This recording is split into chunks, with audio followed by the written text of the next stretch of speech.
Hello everyone. Today I am going to discuss second lecture of anti-HIV drugs.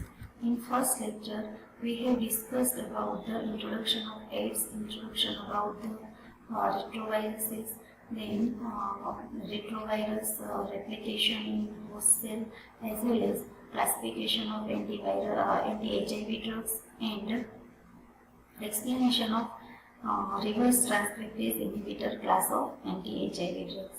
In today's lecture, I am going to discuss about the remaining classes of anti-HIV drugs. Okay. So, second class is HIV protease inhibitors. HIV protease enzyme is the enzyme that is essential for the viral growth and that mediate the post-translational modification of core protein into structural protein. Right? The structural protein are P7, P9, P17 and P24, which play an important role in infectivity of the HIV, and they are the product of host genes. Right? The HIV genomes contain various regions designated as genes such as GEC and GEC-pol genes. Right? That are translated as polyproteins and form immature viral particles. Right? These genes are translated as proteins, GEC and GEC-pol genes translated as polyproteins and form immature viral particles. Right? The precursor protein molecules are cleaved by viral pole encoded aspartic protease, that is protease, to form the desired structural protein. Right? And the desired structural protein of the mature viral particle. The HIV protease also activate reverse transcriptase and play an important role in the release of infectious viral particles. The mechanism of action of the HIV protease inhibitors. Right? The HIV protease exists as a dimer in which each monomer contains one of two conserved aspartate residue at the active site. Right? And this acts as an active site of the enzyme. Right? These agents selectively bind with the active site aspartate of the viral enzyme HIV1 protease and inhibit the enzyme, block the enzymatic action of protease. Now discuss about the drugs. Example is sesquinavir. It was the first protease inhibitor approved by US FDA in December 1995.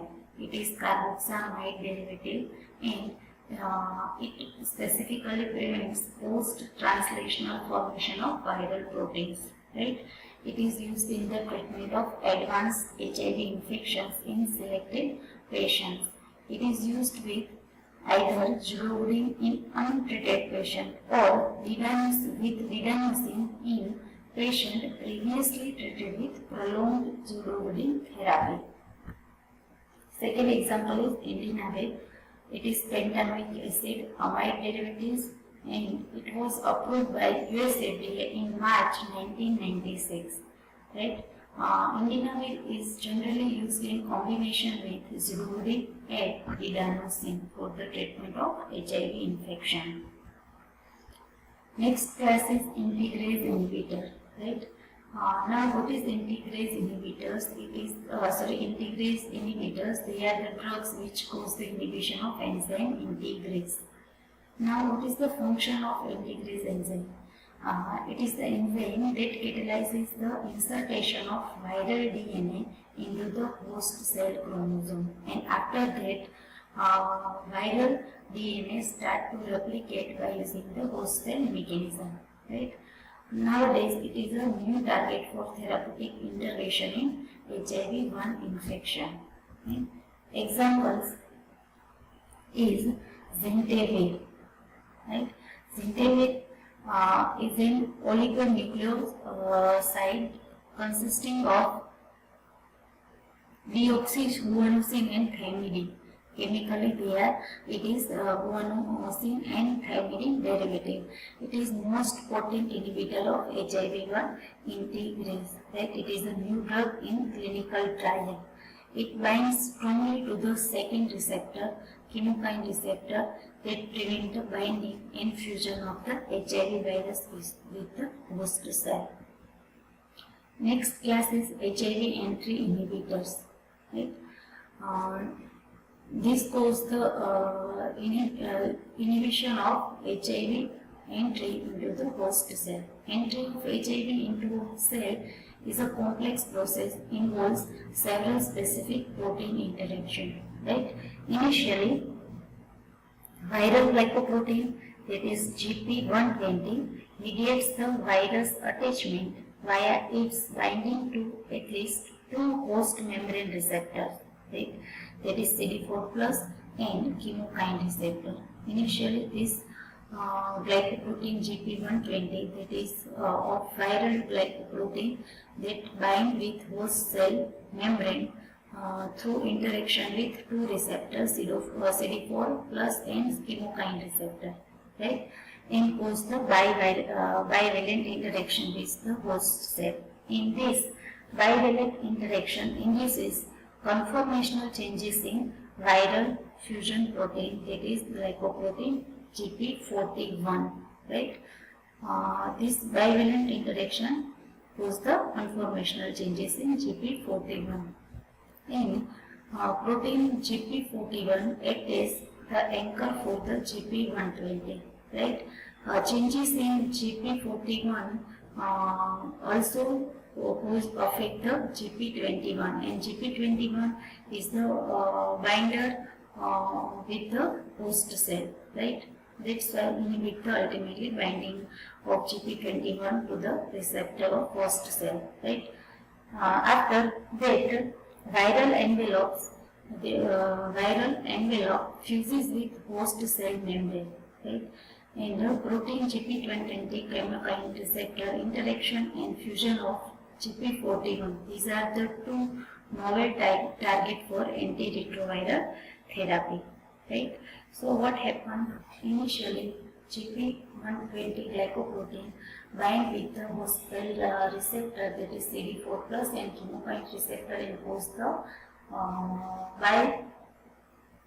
bivalent interaction, right? And this bivalent interaction induces the conformational changes in the second glycoprotein, that is fusion protein GP41, right? And after that, viral envelope fuses with the host cell membrane and cause the entry into the host cell, right?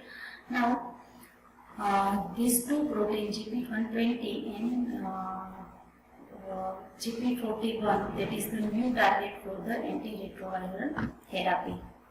Then chemokine receptor binders. During fusion, there is interaction between virus envelope and chemokine receptor, as we discussed in previous class, right?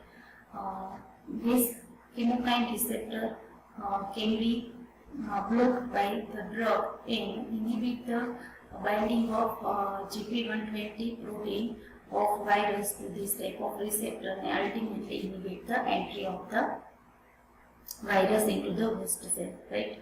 Bicyclone compound AMD 3100 was the first compound identified as CXCR4 specific inhibitor. CXCR4, that is a type of chemokine receptor present on the T cell of host, right? So this drug inhibit the CXCR4 binding with the viral protein, right? It interferes with the interaction and it is currently under the clinical evaluation. It is used as injectable agent because of its limited bioavailability. Next is vaccines. Vaccines are not currently used, but we see what happened with the vaccines for the HIV treatment. Positive organisms of chronic infections do not respond to vaccines. The AIDS virus causes chronic disease in which infection persists despite a strong antibody response, right? So, HIV virus effectively destroy immune system. The initial work on vaccine development focused on isotopic variant of the HIV envelope GP120. Right? That is the protein responsible for the binding with the host cell, and that is obtained by the recombinant DNA technique. Target chosen target chosen for concern about the safety of life, live or attenuated vaccines. The GP120 is a core protein, and if great care is taken, a virus-free vaccine is obtainable. Early vaccines were ineffective, right? And that's why the National Institute of Health suspended plans for massive clinical trials in high-risk individuals, right? It is yet not known that how safely used second-generation vaccine, and will discover it or when one might receive approval for widespread use in humans. Right? Thank you.